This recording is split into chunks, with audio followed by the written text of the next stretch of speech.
J'ouvre le second débat de ce Sens Public consacré au retour d'un mot qui semblait banni du vocabulaire politique tellement il était dangereux à manier. Référendum. Le président de la République veut en faire 3 d'un coup. Alors les thèmes abordés, il y a potentiellement la proportionnelle, la fin de vie ou l'immigration. Le Premier ministre a évoqué la possibilité d'en faire usage pour trancher la réforme des retraites. Faut-il mettre fin à 20 ans de disette référendaire en France? Avant d'en débattre en détail, tiens, la proposition de François Bayrou avec Jérôme Rabier. Les partenaires sociaux sont prévenus. S'ils ne trouvent pas d'accord sur les retraites, François Bayrou envisage de passer par un référendum. Une menace qui laisse sceptique, même au sein du socle gouvernemental. Il n'a jamais été dit, jamais, qu'au cas où ça ne marcherait pas du tout, on remettait quand même en cause le texte qui a été voté par référendum. Ça n'a pas de sens. S'il n'y a pas de conclusion positive au conclave, eh ben on en reste au texte voté il y a un peu plus d'1 an par le Parlement, point barre.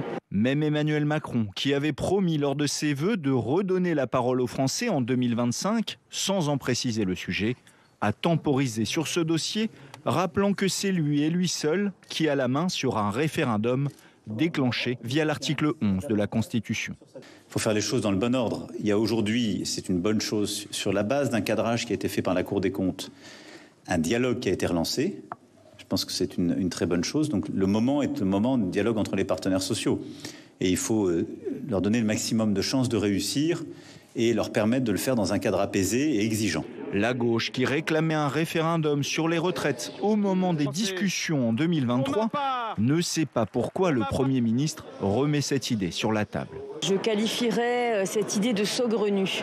Voilà, je ne comprends pas très bien où le Premier ministre veut en venir et j'ai l'impression qu'il navigue un peu à vue quand même. Parce que je ne pense pas que les partenaires sociaux se laisseront impressionner par une menace de référendum sur lequel ils auraient de toute façon un pouvoir très très important.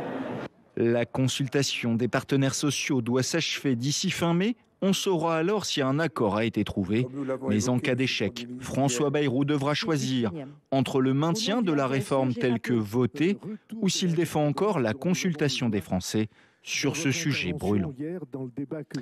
Le référendum, c'est la nitroglycérine de la Ve République. Qui va oser s'en servir? Est-ce un outil démocratique ou populiste? On en débat avec Muriel Jourda. Bonsoir. Bonsoir. Bienvenue, vous êtes sénatrice LR du Morbihan et vous présidez la commission des lois constitutionnelles, de législation, du suffrage universel, du règlement et d'administration générale, pour être précis. Astrid de Villene, bonsoir. Bonsoir. Bienvenue, vous êtes productrice et animatrice de Sens Politique sur France Culture. Émilie Zapalski, éditorialiste politique, est évidemment restée à mes côtés. Et on a une chaise vide.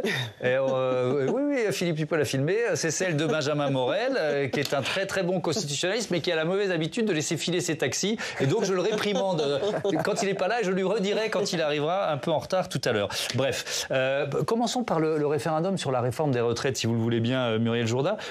C'est une bonne ou une drôle d'idée ? Je crois que c'est une drôle d'idée quand même. C'est une drôle d'idée puisque nous avons eu assez récemment tout de même, elle a été très discutée, cette réforme des retraites qui a été faite, ce texte qui a été fait. Donc, bon, changer à nouveau, dans quel sens? Enfin, pourquoi faire? Que se passe-t-il alors qu'on a mise en place aujourd'hui une discussion des partenaires sociaux? Ça me paraît soit trop tard, soit trop tôt, mais enfin, je ne vois pas bien comment ça peut trouver sa place aujourd'hui dans les discussions que le Premier ministre a voulu remettre sur la table. Ouais. Astrid de Villene, c'est quoi? C'est une provocation, un chiffon rouge? Je ne sais pas quel terme vous employez pour qualifier l'idée, la proposition de François Bayrou, qui intervient, il faut le rappeler, hein, pas à n'importe quel moment. Le timing est particulier. C'est quoi? C'est le jour où les partenaires sociaux se réunissent pour la première fois, c'est ça? C'est ça, ouais. Et surtout juste après que Force ouvrière ait décidé de claquer la porte pour cette première journée. Ouais. Donc on a bien senti le contre-feu, s'il fallait utiliser un mot. En plus, Emmanuel Macron a raison de lui rappeler que ce n'est pas vraiment son rôle au Premier ministre. Et puis, il se dédie lui-même, puisqu'il avait déjà sorti du chapeau ce conclave au moment de son discours de politique générale. D'ailleurs, c'est un peu la seule chose qu'on avait retenue de ce discours de politique générale, ce conclave pour remettre les partenaires sociaux autour d'une table sur cette réforme des retraites. Moi, déjà, à l'époque, je m'étais dit, quel danger, parce qu'ils ont réussi au forceps à faire passer ce texte, malgré les mobilisations massives dans le pays, malgré les sondages. Donc en vrai, moi, la question... l'unité syndicale qui n'avait pas existé dans notre pays depuis très très longtemps. Donc on a bien compris au mois de janvier que c'était pour faire une concession au Parti socialiste qui n'a pas voté la censure. Mais malgré tout, je pense que c'est typiquement la politique des petits pas, du tricotage, détricotage que les Français détestent. Et puis j'ai envie de dire, je crois que c'est le plus important... je crois qu'il n'y a pas besoin de faire un référendum sur la réforme des retraites et qu'on connaît tous, ceux qui nous regardent autour de ce plateau, la réponse. Ou alors, miracle, mais moi je suis prête à parier très très cher la réponse à ce référendum. Donc c'est une façon de passer à autre chose et de agiter des mots comme ça qui nous font débattre et comme ça on ne regarde pas vraiment ce qui se passe. Bon, et on n'y consacre pas trop de temps puisqu'on va parler maintenant d'une autre proposition ou idée de référendum abordée par Emmanuel Macron. Alors il sait que l'exercice il est risqué pour un président de la République. Écoutons ce qu'il disait, alors c'était en avril 2024 lors de la Convention citoyenne sur la fin de vie, les risques du référendum. Très souvent dans les référendums des dernières décennies, c'est rarement la réponse à la question qui est posée. Et c'est plutôt oui ou non à la personne qui la pose. Effectivement, il y a ce risque qu'un référendum se transforme en référendum pro ou anti-Macron. Est-ce que c'est pour ça, Muriel Jourda, qu'il y a cette idée donc d'un référendum, ou plusieurs référendums le même jour? C'est-à-dire on pourrait poser 3 questions différentes sur 3 thèmes différents aux Français. Qu'est-ce que vous en pensez ? Écoutez, d'abord, une fois n'est pas coutume, je partage l'opinion du président de la République, c'est-à-dire que je pense qu'on répond moins à la question qu'on donne l'opinion qu'on peut avoir sur l'auteur de la question. Oui. Donc ça n'est pas toujours une bonne façon de traiter les problèmes que de faire un référendum, surtout, chacun le sait, je crois, dans une situation de popularité assez restreinte du président de la République. Donc, moi, je suis un peu dubitative sur cette question. Et puis, même si on propose plusieurs questions, vous voyez ce que je veux dire? Est-ce que ça limite pas le risque quand même? Faisons attention à la question qu'on va poser. Moi, je ne suis pas hostile au référendum par principe, même si j'avoue que j'ai une préférence pour les consultations locales. Mais le référendum, c'est une façon d'exercer la démocratie à laquelle je ne suis évidemment pas hostile. Il faut être attentif au regard de l'état de notre société aujourd'hui, que les questions posées ne soient pas plus de nature à diviser une fois encore la société plutôt qu'à la remettre en cohésion comme on pourrait le souhaiter, comme la politique doit le faire. Donc moi je veux bien tout ce qu'on puisse poser tant de questions. J'avoue que je ne vois pas a priori tant de sujets qui pourraient remettre en cohésion notre société plutôt que de la séparer sur des questions posées par le président de la République. Oui. Double question à Astrid de Villene. Peut-être sur les thématiques potentielles, j'en citais 3 tout à l'heure, vous allez peut-être confirmer ou pas, quelles sont les thématiques, et puis surtout, est-ce que c'est toujours sur la table? Oui, c'est un peu ce que j'allais vous dire. Quand Emmanuel Macron a remis le sujet du référendum sur le tapis, c'était lors de ses vœux, où cette fois-ci, il n'avait pas utilisé de conditionnel, et en même temps, il n'avait pas utilisé le mot référendum. Il avait dit « Je vous consulterai amené à trancher ». Voilà, bon, on avait quand même bien compris. Et il avait dit comme sujet « économie, sécurité, démocratie et nos enfants ». Et puis après, il y a eu un certain nombre de fuites, ça va m'orchestrer. On a parlé de la proportionnelle, éventuellement? Oui, moi, je trouve que la fin de vie, pour le coup, ce serait un très beau sujet. Et on voit que ça crée des crispations au Parlement. Je pense que c'est un débat qui intéresse vraiment les Français. Moi, je le vois à chaque fois que je me déplace, c'est un sujet dont on parle et que c'est un très beau sujet de référendum, mais bon. Et puis alors, les enfants, à ce moment-là, c'était, d'après l'entourage d'Emmanuel Macron, c'était, par exemple, interdire les écrans aux moins de 3 ans ou, par exemple, interdire les réseaux sociaux aux moins de 15 ans. Je trouve que c'est intéressant aussi comme sujet de société. En revanche, là, avec l'accélération de l'histoire internationale qui vient de se dérouler sous nos yeux depuis vendredi, voire même depuis l'élection de Donald Trump, on se demande un peu ce que viendrait faire un référendum sur les écrans dans ce contexte. Donc vous dites que là, ce ne sera pas pour le printemps, de toute façon, vu le contexte international. Je ne suis pas dans les petits papiers, d'autant plus que la dernière fois que j'ai échangé avec des proches d'Emmanuel Macron sur le sujet, ils eux-mêmes ne savaient pas vraiment sur quoi ça allait aboutir, ils consultent beaucoup. La seule certitude qu'on avait, c'était avant l'été, donc avant le 21 juin. Mais pour avoir beaucoup suivi le président de la République, on a déjà entendu ce sera avant telle date et puis patatras. Mais là, je trouve que le contexte international mérite que s'il y a un référendum, ce soit vraiment pas en décalage avec ce qui nous concerne quand même au premier chef. J'accueille Benjamin Morel que je tense pour ce retard. Voilà, parce que bon... J'avais des étudiants à charge. Mais vous avez toujours une bonne excuse, Benjamin Morel. Voilà, et vous laissez trop souvent filer vos taxis. Donc voilà, je le dis à l'antenne, comme ça je suis sûr que la prochaine fois, vous ferez attention. Mais je rappelle quand même que vous publiez Le Nouveau Régime ou l'impossible parlementarisme. C'est aux éditions. Je suis sympa, passé, composé. Je vous donne la parole dans dans un instant, mais d'abord... oui, j'avais une remarque sur des référendums avec des thématiques comme la fin de vie. Je pense qu'il faut... moi, cette idée qu'on voterait pour ou contre le président quand on prend un référendum, c'est vrai que ça arrive souvent. Mais là, on est sur des sujets quand même qui sont partagés depuis longtemps par la société, qui sont d'importance, qui sont graves, qui sont en effet peut-être clivants, mais quand même, il y a une majorité de personnes qui veulent aller plus loin. Et j'ai l'impression que c'est comme si on doutait de la responsabilité des citoyens sur ces sujets. Et là-dessus, je pense que la concertation citoyenne qui a eu lieu a montré à quel point les gens étaient responsables sur ces sujets-là et capables de se positionner au-delà même des discussions politiques qu'il peut y avoir et des petites polémiques. Je pense qu'il y a quand même une responsabilité du citoyen et de la citoyenne en ce moment qui est un peu au-dessus de ce qu'on imagine parfois. Oui, Benjamin Morel, on parlait des écrans. Faut-il interdire les écrans? Faut-il interdire les réseaux sociaux aux moins de 15 ans? Est-ce que c'est de l'ordre du référendum, ça? Alors déjà, il faudrait voir ce qu'il pourrait y avoir de légal là-dedans, parce que, et je parle sous le contrôle de la présidente de la Commission des lois, on a quand même beaucoup de dispositions qui soit sont dans le champ réglementaire, soit ne rentrent pas dans le champ du référendum. Alors, en matière d'écran, on pourrait imaginer quelques dispositions législatives, mais fondamentalement, le risque, il est où? Le risque, il est qu'avec un tel référendum, vous ayez d'abord un effet déceptif. Attention, on vous mobilise, c'est le premier référendum depuis 2005, et finalement, vous vous attaquez à une disposition sur un sujet très picrocolin. Et donc là, il y a deux options. Soit vous avez d'un côté une mobilisation de l'opinion qui vise à dire, en fait, ce référendum, c'est un référendum pour rien, et donc on en fait un référendum plébiscitaire contre le chef de l'État. Soit vous avez une opinion qui s'en désintéresse, et là, c'est l'usage même du référendum que vous usez. Donc dire on va faire des référendums sur des petits sujets très concernants, c'est pas tout à fait évident. Le référendum, c'est un sujet qui en règle générale est grave. Il n'est pas forcément plébiscitaire. Les chiffres que je cite souvent, mais en 2005, dernier grand référendum en France, la cote de popularité de Jacques Chirac au mois de novembre est de 36%. Au mois de mars 2005, elle est toujours de 36%. Le oui au TCE est passé entre-temps de 65 à 45% dans les enquêtes. Donc le TCE, c'était le traité communautaire européen. Voilà. Donc il y a une mobilisation électorale. Les Français ont bien ou pas bien voté, c'est pas le sujet. Néanmoins, ils se sont prononcés en grande partie, pas contre le président, mais sur le texte. Mais il y a eu 6 mois de campagne. Il y a eu 6 mois de campagne extrêmement intensive. En revanche, des référendums sur des sujets qui, en plus, avec un effet blast, un référendum dans quelques mois, et sur des sujets qui sont des sujets, au fond, relativement limités, risquent de ne pas, justement, entraîner cette mobilisation électorale, auquel cas, ce type de référendum paraîtrait comme paraissant un peu à côté et à côté des enjeux. Si on regarde, tiens, si on prend le référendum sur le quinquennat qui avait été largement, très largement adopté, c'était en 2000, un oui à plus de 73%, mais une abstention, Muriel Jourda, à 70%. Donc il y a aussi ce risque de désintérêt des Français. Alors, est-ce qu'on le limite? Je reste sur l'idée d'un référendum multiple, à question multiple. Est-ce qu'on limite ce risque en posant 3 questions différentes?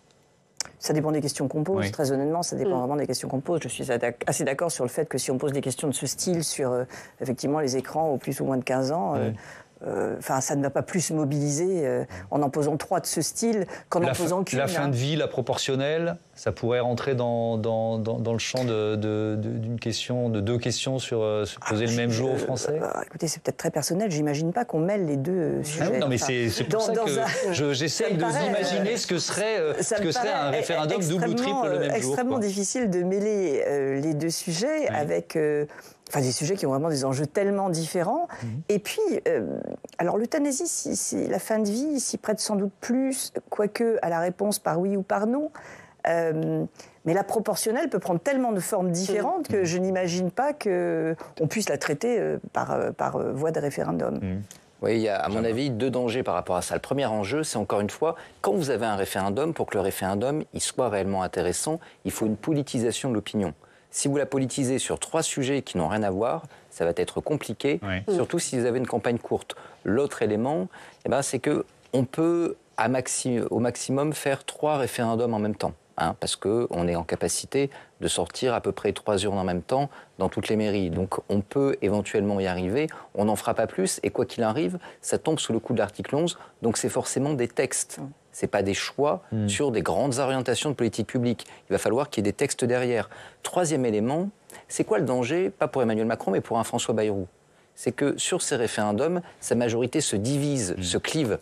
Plus vous faites de référendums, plus vous multipliez les points de clivage. les points de clivage sur la fin de vie ne seront pas les mêmes que sur la proportionnelle. Et donc le risque, c'est que vous ayez un François Bayrou sur un triple siège éjectable, avec une majorité qui tire de huée à dia, et qui, in fine, finissent en grande partie par le lâcher. On pourrait avoir un référendum, 2 référendums, 3 référendums, mais plus de gouvernement, ce sera embêtant. Bon, ce que vous nous avez dit, c'est grosso modo, c'est derrière nous, hein. L'histoire d'un référendum multiple. Ah non, je ne pense pas du tout que ce soit encore enterré. En revanche, je rejoins... C'est pas le bon moment, quoi, c'est ce que vous disiez. Moi, je trouve que là, ce soir, il y a une allocution présidentielle. S'il parle d'un référendum sur la fin de vie, on va se dire, attendez, vous voyez, on n'est pas du tout dans cette ambiance. On a besoin d'éclaircissements sur la situation internationale. Mais est-ce que c'est derrière nous? Moi, je ne suis pas du tout sûre. Non, mais c'est peut-être pas pour le printemps. Voilà. En revanche, c'est vrai que sur le choix multiple, je pense que c'était quand même sur des sujets pas aussi différents que fin de vie et proportionnelle. En plus, on a quand même un précédent qui est celui du général de Gaulle en 69, qui pose 2 questions. Le Sénat et la régionalisation. Et je me souviens qu'à l'époque, quand on lit les textes, les archives... Ah bon, vous êtes si vieille que ça? Moi, 69, j'étais pas née. On se souvient, à l'époque, beaucoup de gens critiquaient le général de Gaulle, qui était aussi en fin de parcours, qui a dû démissionner après ça, parce que justement, c'était pas clair. Et qu'on ne pouvait pas faire 2 campagnes comme ça sur un même référendum. Vous parliez de l'article 11, on va faire un point très pédagogique grâce à Jonathan Dupriez pour nous donner le cadre constitutionnel du référendum. Rebonsoir Jonathan. Alors il y a plusieurs cas de figure qu'on va détailler. Absolument. Il y a donc 4 cas de figure qui sont prévus par notre loi fondamentale. Et l'un des principaux, c'est l'article 11, vous le disiez, de la Constitution, donc du 4 octobre 58. Il est mis en œuvre par le président de la République, soit sur proposition du Premier ministre, soit sur proposition de l'Assemblée nationale et du Sénat. Le texte soumis au référendum, il ne peut pas porter sur n'importe quel sujet, Thomas, mais sur l'organisation des pouvoirs publics, la ratification d'un traité, pourquoi pas une réforme de politique économique, sociale, environnementale et puis les services publics qui y afférents. Et c'est ce référendum, l'article 11, qui a été utilisé pour entériner le traité de Maastricht sur l'Union européenne en 92. Et puis alors, vous le disiez, il y a donc plusieurs autres types de référendums. Il y en a d'autres, et notamment celui de l'article 89, qui permet de réformer notre Constitution, réviser notre Constitution. Il émane lui aussi du président de la République sur proposition du Premier ministre ou alors des 2 chambres du Parlement. Et le texte issu de ce référendum peut être adopté s'il obtient les 3/5 des suffrages exprimés par le Parlement réunis en congrès à Versailles. Et puis il y a l'un de ceux dont on entend le plus souvent parler, c'est le référendum d'initiative partagée. Et celui-ci existe depuis 2008, Thomas, c'est récent, et il peut être lancé si une proposition de loi recueille le soutien d'1/5 des membres du Parlement ou alors d'1/10 des électeurs inscrits sur les listes électorales. Ça représente environ 4,8 millions de personnes en France, et à noter qu'aucun RIP n'a jamais été organisé en France à ce jour. Et puis on continue notre revue de détail avec les référendums de niveau local.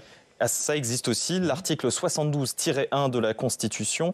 Ces 5 dernières années, il y en a eu plus de 200 des référendums locaux sur le territoire, et notamment sur des sujets qui peuvent concerner par exemple l'implantation ou pas d'un projet éolien.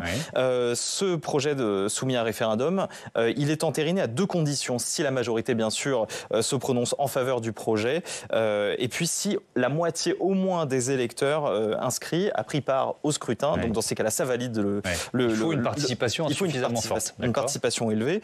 Alors, ça ne fait pas toujours la une de l'actualité, mais la participation est parfois plus élevée qu'à certains scrutins, comme les municipales. C'est le cas. Alors, j'ai trouvé un exemple amusant de la ville d'Aurec-sur-Loire en 2020, qui avait organisé une consultation pour statuer sur l'implantation ou non d'un magasin de hard discount.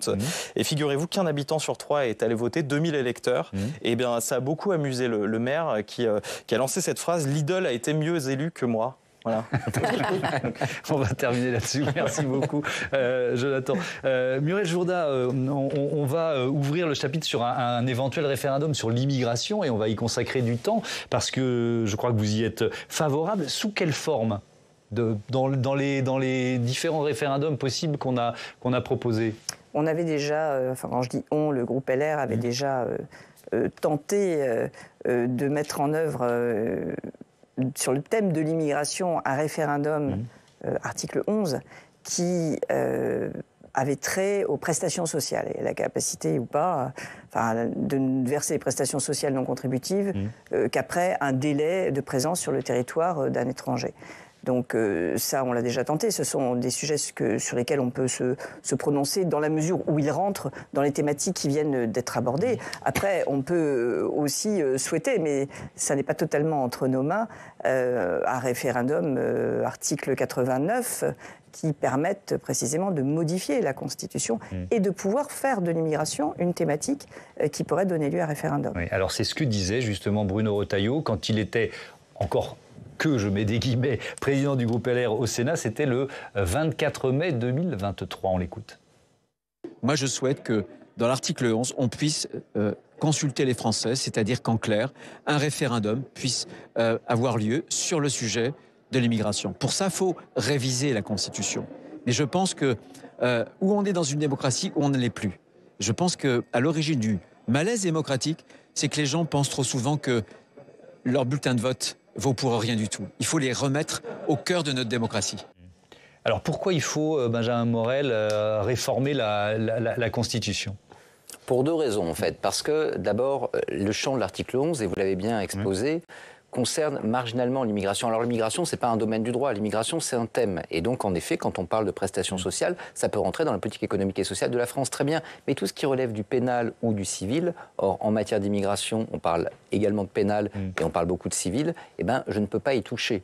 Et donc un référendum sur l'immigration ne porte que sur certains éléments relatifs à l'immigration. Par ailleurs, ce sont des éléments très encadrés constitutionnellement. Vous évoquiez tout à l'heure le référendum d'initiative partagée qui avait été tenté par LR. Beaucoup de choses sont tombées sous le coup du Conseil constitutionnel pour des raisons, cette fois-ci, pas de cavalier. Il n'était pas question de cavalier, il était question de... Donc on va rappeler, un cavalier, c'est un amendement ou une proposition qui n'a rien à voir avec le texte. Donc on avait eu ce débat quelques mois plus tôt sur la loi Darmanin, mais ici, ce sont sur des éléments de fond. Et donc, le gros risque en la matière, et si je prends la fin du propos de Bruno Retailleau, c'est qu'au contraire, un tel référendum soit très déceptif.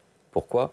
Parce que si vous faites un référendum sur l'immigration avec quelques éléments, le reste étant censuré, et il y a un autre problème qui est d'un côté, mais quand même ce serait constitutionnel, il faut également que ce soit conventionnel avec la Cour européenne des droits de l'homme qui pourrait veiller au grain. Le risque, c'est que vous ayez une mobilisation sur le sujet de l'immigration, que vous ayez un vote fort, et que derrière, ce qui est proposé soit assez picrocolin, et que son application en soit encore plus réduit. Votre avis sur l'opportunité d'un référendum sur l'immigration, Astrid de Villaine ? Je pense que tout réside dans la formulation. C'est très Quelle question on pose, quoi. Exactement. Parce qu'en fait, quand on dit un référendum sur l'immigration, ça peut être très plaisant pour une grande partie de l'opinion, puisqu'en ce moment, c'est un thème très porteur. Il y a des raisons à ça, d'ailleurs. Je pense que c'est les multiples crises dans lesquelles on est. Mais quand on regarde dans le détail ce que propose Bruno Retailleau encore récemment, c'est délai de carence avant les allocations familiales pour les étrangers. Vous imaginez convoquer tout un pays pour une disposition réglementaire ou législative basique. Ou alors sur l'AME, l'aide médicale d'État. C'est des choses qu'on a entendues à chaque budget, à chaque fois, même les parlementaires reculent. On ne va pas, à mon avis, convoquer un débat national sur l'AME, l'aide médicale d'État. Enfin, c'est trop, pour moi, restreint. Donc, en revanche, qu'on s'interroge sur le champ du référendum, ça, je trouve que c'est... Il n'y a pas que sur l'immigration, il y a aussi sur plein d'autres sujets. Beaucoup de voix transpartisanes se font entendre. On pourrait en profiter, je trouve, pour réformer, ne serait-ce que ce fameux dont parlait votre journaliste à l'instant, ce fameux référendum d'initiative partagée qui n'a jamais vu le jour depuis 2008. Parce que c'est un parcours du combattant. Parce que c'est impossible. C'est fait pour ne jamais être utilisé. Ça a été fait pour ne jamais être utilisé. Oui. Et d'ailleurs, au moment Macron en avait parlé. Il avait parlé de baisser le nombre de voix nécessaires pour justement que ça passe. Oui, par exemple, sur les aéroports de Paris, je me souviens, le Parti socialiste de l'Assemblée était allé chercher beaucoup de voix citoyennes. Ça n'avait pas passé le seuil. Donc ça, c'est dommage. Je pense que c'est vraiment intéressant. C'était d'ailleurs une revendication des Gilets jaunes, un peu autrement dite, avec le RIC, le référendum d'initiative citoyenne. Ouais. C'est pourquoi pas mettre tout ça dans un package global de réforme des institutions. Muriel Jourda, si on revient sur l'immigration, par exemple, s'il fallait poser la question sur le droit du sol. Aujourd'hui, notre cadre constitutionnel ne permet pas de poser cette question par référendum ? Si précisément ce qu'expliquait Bruno Retailleau dans son interview, c'est-à-dire qu'il faut changer la Constitution pour pouvoir poser un certain nombre de questions consistantes, je le reconnais, sur l'immigration. Oui. Et il faut effectivement faire évoluer la Constitution, ou même pour prendre un certain nombre de mesures, comme des quotas, comme ça existe dans de nombreux pays. Pourquoi il y aurait besoin d'un référendum alors qu'il y a eu des pléthores de lois sur l'immigration depuis 32, je crois, depuis 1980 ? Le référendum ne porterait pas nécessairement, me semble-t-il, sur l'immigration, mais sur la capacité de modifier la Constitution pour pouvoir faire aboutir un certain nombre de textes de loi. Par exemple, il y a une question qui s'est beaucoup posé sur la demande d'asile. La demande d'asile, aujourd'hui, à peu près 60% des demandeurs d'asile, alors c'est variable suivant les années, je vous parle de mémoire sur le dernier travail que nous avons fait, 60% des demandeurs d'asile se voient déboutés de leur demande d'asile. Mais ils la formulent en France. Ils sont en France, on sait qu'une fois qu'on est rentré en France, au regard du taux d'exécution des obligations de quitter le territoire français, on a toutes les chances d'y rester. Et la question se pose de savoir si on pourrait formuler une demande d'asile en dehors du territoire français. On pourrait obliger les demandeurs d'asile qui ne sont pas sur place à le demander en dehors du territoire français. Aujourd'hui, en tout cas c'est ce que notre travail avait révélé, la Constitution ne le permet pas, du fait d'une interprétation sur le droit d'asile. Donc l'idée n'est pas tant de faire un référendum sur l'immigration, mais de modifier en fait la Constitution pour pouvoir légiférer sur l'immigration hors de ces barrières constitutionnelles qui, aujourd'hui, empêchent d'avancer sur un certain nombre de dispositions. Ouais. Sur la dizaine de référendums qui ont été organisés sous la Ve République, il y en a 3 qui portaient sur l'Europe. 1972, l'élargissement de la communauté économique européenne, un oui à 68%. 92, le traité de Maastricht avec un oui qui l'emporte de justesse 51%. Et puis, évidemment, vous y faisiez référence tout à l'heure, le traité établissant une constitution pour l'Europe, le non qui l'emporte largement, plus de 54%. Émilie, justement, vous revenez sur ce référendum de 2005. Oui, alors tout commence en 2003. Un nouveau projet donc, de texte de traité européen est rédigé. Il doit servir donc de constitution à l'Union européenne. Plusieurs États membres choisissent de passer par le Parlement, mais Jacques Chirac, alors président, décide, lui, d'utiliser le référendum. Pour lui, l'affaire est pliée. Le oui doit l'emporter, c'est quasiment sûr. Il avait juste oublié que quelques années auparavant, en 92, il y avait eu le traité de Maastricht et le oui devait aussi l'emporter largement. Et en fait, le oui est passé, mais de justesse. Dans la société, autour du vote en 2005, là, sur le nouveau traité, les discussions vont bon train et je pense que vous vous souvenez, c'est moins loin que 68, des polémiques autour de la directive Bolkestein. Le plombier polonais. Le plombier polonais qui allait nous faire de la concurrence déloyale. Bref, le non monte au fur et à mesure de la campagne. Pour remporter finalement la mise, on est à 54,6% de non pour ce référendum. Alors, est-ce que c'est un désaveu pour Jacques Chirac? Vous ne serez peut-être pas tout à fait d'accord avec ce que disait Benjamin Morel tout à l'heure. Moi, je pense que c'est un véritable désaveu et surtout, ça se solde aussi par un désaveu de la parole même des Français. En gros, ils ont rejeté le traité en 2005, mais il revient par la fenêtre en 2008, repris partiellement dans le traité de Lisbonne, ratifié cette fois-ci par un vote du Parlement. Alors, c'est pas étonnant qu'après, les présidents français n'aient pas eu envie de tenter l'exercice. On a eu 10 référendums en 60 ans et depuis 20 ans, donc depuis le traité de 2005. Et ce référendum, il n'y a pas eu de référendum, en tout cas nationaux. Oui, il y a eu des référendums locaux, on l'a vu. Oui. Voilà, mais il y a certains, justement, qui ont aussi été bafoués. En tout cas, leurs résultats n'ont pas été respectés dans ces référendums locaux. Je parle de celui de la Corse. En 2003, les Corses refusent la suppression de leurs 2 départements. Et bien pareil, on leur impose 10 ans plus tard. Ou encore, l'aéroport de Notre-Dame-des-Landes, qu'on connaît bien en 2016. La réponse est oui à 55% pour cet aéroport. Oui, pour un nouvel aéroport. Voilà. Oui. Et bien, ça subit le même sort, c'est-à-dire que les pouvoirs publics finalement s'assoit sur les résultats. Des démarches donc en fait qui sont lancées au niveau des citoyens mais qui ne sont pas respectées en tout cas au niveau des résultats. Et pour moi ça ressemble un petit peu ou prou aux objets non identifiés qu'Emmanuel Macron s'était vertué à élaborer au fil des années de ses quinquennats. Grand débat national, convention ou concertation citoyenne sur la fin de vie, sur le climat, Conseil national aussi de la refondation avec des discussions à foison, très responsables je disais, mais un processus de décision qui reste un peu opaque. Moi, si j'ai bien compris, c'est lui à la fin qui décide. Et c'est mené sans tenir donc réellement compte de l'avis des Français, qui était pourtant assez légitime et assez important. De quoi alimenter les arguments contre les bienfaits d'un référendum qui serait organisé aujourd'hui sur quelque sujet que ce soit, immigration, retraite, fin de vie. Un outil que l'on pourrait davantage voir comme le dernier coup politique de notre président qui peine décidément à finir son 2e quinquennat glorieusement, et cela surtout depuis la dissolution. On se demande si le référendum est un outil démocratique ou populiste, et ça ramène au lien de confiance quand même. Cet épisode de 2005 à Astrid de Vienne, c'est quand même vécu comme une trahison par une large majorité de Français, enfin en tout cas ceux qui ont voté non. Bien sûr. Et d'ailleurs, je pense que c'est pour ça qu'il n'y en a pas eu depuis, parce qu'il y a un traumatisme avec ce référendum. Je pense aussi que la situation politique dans laquelle on est aujourd'hui vient de là. 2008, c'est à ce moment-là que Nicolas Sarkozy donc, refait venir le traité constitutionnel sous une autre forme, enfin ça y ressemble quand même grandement, qu'il fait adopter au Congrès. C'est pas que Nicolas Sarkozy, c'est aussi les parlementaires qui votent pour, en dépit du vote non des Français 3 ans avant.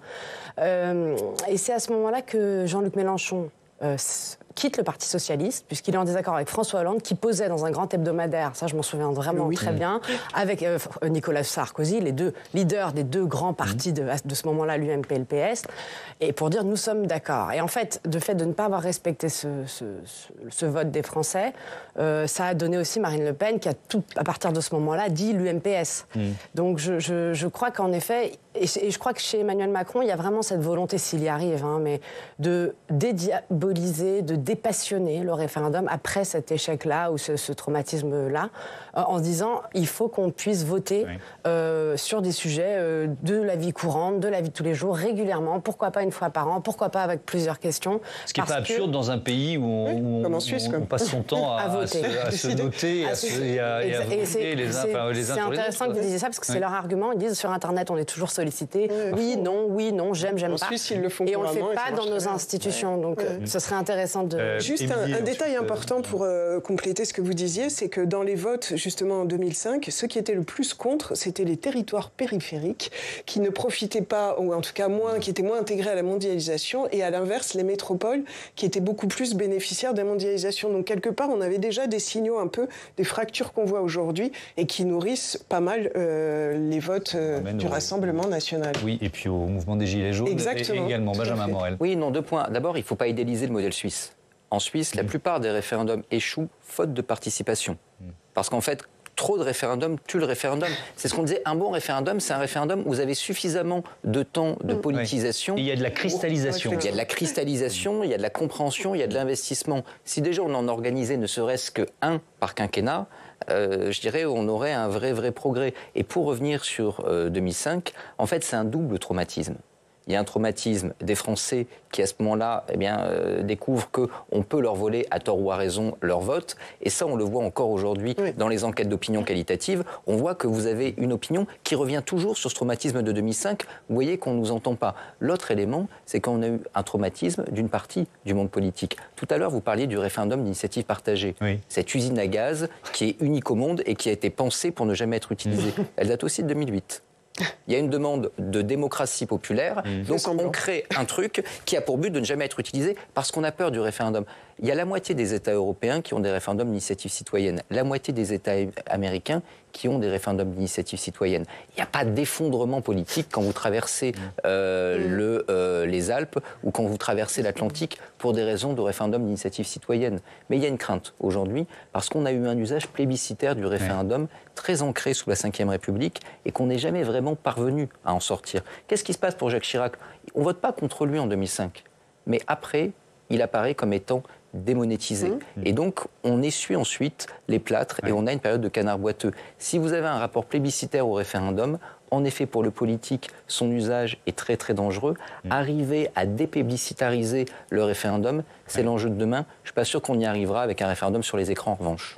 Ça, on a bien compris. Vous parliez de l'aspect plébiscitaire. Ça nous ramène évidemment à l'époque où vous regardiez déjà l'information politique, c'est-à-dire les années 60. On va regarder ce qu'on pourrait appeler les référendums gaulliens. On a simplifié celui qui crée la Ve République, la Constitution adoptée à 82%. L'Algérie, l'autodétermination, un oui à 71%, et puis ensuite les accords d'Évian à 90%. L'élection du président de la République au suffrage universel direct, on est en 62%. Le oui l'emporta à 62%. Et puis évidemment, cette réforme du Sénat et la régionalisation, 2 questions en une, où là, le non est à 52%. Muriel Jourda, est-ce qu'il faut sortir de l'aspect plébiscitaire du référendum? Est-ce que c'est aussi pour ça qu'on ne s'en sert plus, parce que ça a eu la peau de plusieurs responsables politiques?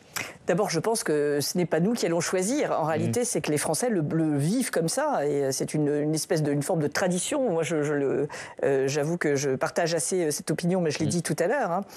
Donc, ce n'est pas nous qui allons décréter que ça ne sera plus plébiscitaire. Je crains que ça le soit beaucoup. Après, le référendum, je le dis, moi je pense que ça doit poser surtout aujourd'hui sur des questions qui sont plus de nature à nous unir qu'à nous diviser. Ouais. Mais est-ce que, par exemple, l'immigration, pardon de nous interrompre, c'est une question qui est plus de nature à nous unir qu'à nous diviser? Écoutez, je ne suis pas une grande fan des sondages, mais quand je regarde la façon dont les Français prennent la politique qui est menée par le ministre de l'Intérieur, c'est plutôt de nature à unir les gens qu'à les diviser. C'est-à-dire que c'est assez lié notamment à la sécurité, et ça c'est un sujet sur lequel on n'est pas de droite ou de gauche sur la sécurité. Ouais. La sécurité, c'est ce que l'État doit à tout le monde. Ouais. Donc il me semble qu'il y a cet aspect-là. Et puis surtout, je pense qu'il faut des sujets qui ne soient pas techniquement trop complexes. Et ça, soumettre un traité à la ratification, je ne sais pas combien de gens l'ont lu, parce que moi j'étais en âge de voter à cette époque-là. Il y avait beaucoup de pages et c'était assez peu compréhensible. Ce qui fait que ça donne lieu à un débat dont personne ne vérifie en réalité si ce qui est dit est exact ou n'est pas exact. Je pense que c'est une des difficultés. Le référendum, pour que ça ait un sens, ça nécessite un certain niveau d'information. Et un niveau d'information qui soit similaire pour tout le monde, et un niveau d'information qui soit assimilable pour tout le monde. Je ne suis pas sûr qu'un traité européen, ce soit assimilable pour tout le monde. Et je ne suis pas sûr d'ailleurs que... Donc ça veut dire que Jacques Chirac a fait une erreur à l'époque. Mais en tout cas, je ne crois pas qu'effectivement ce soit ce type de question qu'il faille poser par référendum. Je ne crois pas. Et ensuite, alors, désavouer le résultat du référendum par un vote au Parlement, effectivement, c'est la catastrophe assurée. Oui. C'est-à-dire que finalement, on vous donne à choisir des choses sur lesquelles il est assez difficile de se comprendre. Et de toute façon, on vous dit que vous n'avez finalement pas compris, puisque on va choisir par une autre voie de passer outre la décision de la population. Enfin, c'est la pire des configurations. Est-ce que je vous posais la même question à tous les deux pour conclure, en mettant les pieds dans... Est-ce qu'on a besoin d'un référendum, finalement? Ça, on est passé depuis 20 ans. Emmanuel Macron en a besoin. Oui. Je suis assez d'accord quand vous disiez c'est encore le bouton de la Constitution qu'il n'a pas encore touché. Oui. Moi, je crois qu'on n'en a pas besoin, mais alors, je le redis, je trouve que sur la fin de vie, je trouve que c'est embourbé au Parlement, bon, pour des raisons aussi qui tiennent à l'instabilité actuelle, mais je trouve que c'est un très très beau sujet de référendum. Oui. Pas dans l'immédiat. Mais si un jour il y a une fenêtre de tir parce que la situation internationale par miracle se calmerait, je trouve que c'est aujourd'hui le plus utile. Benjamin Morel. Je suis d'accord sur le fait qu'Emmanuel Macron en a besoin pour se remettre au centre du jeu. On a le gouvernement le plus fragile, le plus instable de toute la Ve République. On vient d'avoir un budget pour 2025. Le budget pour 2026, il n'est pas gagné. Non. Un référendum qui viendrait pousser aujourd'hui sur les tensions au sein du gouvernement et potentiellement le faire tomber, je ne suis pas sûr que ce soit sur les écrans ou même sur la fin de vie, ce soit aujourd'hui tout à fait ce dont on a le plus besoin. Entendons-nous bien, des référendums, je l'ai dit, il en faut plus en France, il ne faut pas en avoir peur. Là, il n'y a ni question ni contexte qui ne se prête particulièrement à un référendum aujourd'hui. Donc si c'est pour être au centre de la vie politique pour Emmanuel Macron, disons qu'il y a peut-être plus urgent, disons qu'il y a peut-être plus important. Merci beaucoup, merci à toutes et à tous d'avoir participé à ce débat. Votre livre, Benjamin Morel, Le nouveau régime ou l'impossible parlementarisme, publié aux éditions Passé Composé. Vous pouvez retrouver nos débats sur publicsénat.fr, également nous écouter, nous réécouter en podcast. Notez enfin que Clémentine Autain, députée de Seine-Saint-Denis, cofondatrice du mouvement L'Après, sera l'invitée de notre matinale demain matin. Belle soirée.